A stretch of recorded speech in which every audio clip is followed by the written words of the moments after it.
Еще один памятник истории, о котором мы хотим вам рассказать, связывают с именем кумухца Баратова Абдул-Карима Хаджи, жившего в XVIII веке. Это был суфий, ученый-богослов. С целью совершения хаджа он отправился к святыням ислама, остался там и долгое время ухаживал за могилой пророка, алейхиссалату вассалам, в пресветлой Медине.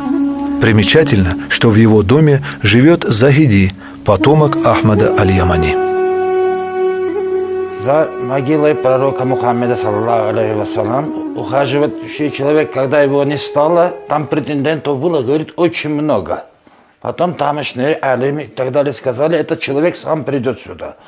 Когда он поехал совершать хадж, Абдул-Карим Хаджи, каким-то образом, говорит, он оказался, говорит, внутри. И они сказали, говорит, этот человек есть, который и должен ухаживать за этой могилой. И этот человек в течение 25 лет ухаживал за могилой пророка, саллаллаху алейхи вассалам. Так он и сейчас тоже похоронен на кладбище Аль-Бакия. Вот, он который приехал хадж, да, внутри оказался, говорит, он дед рассказывал, так претендентов, говорит, очень много было, говорит, этот будет ухаживать, этот очень почетная высокая миссия, говорит.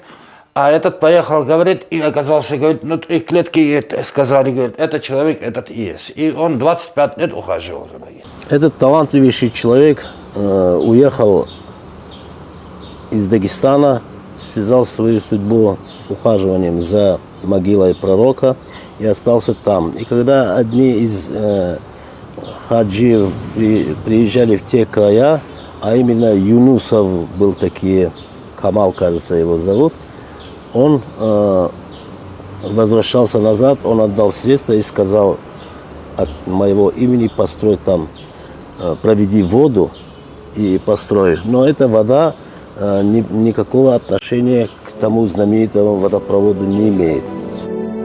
Действительно, на деньги Абдул-Карим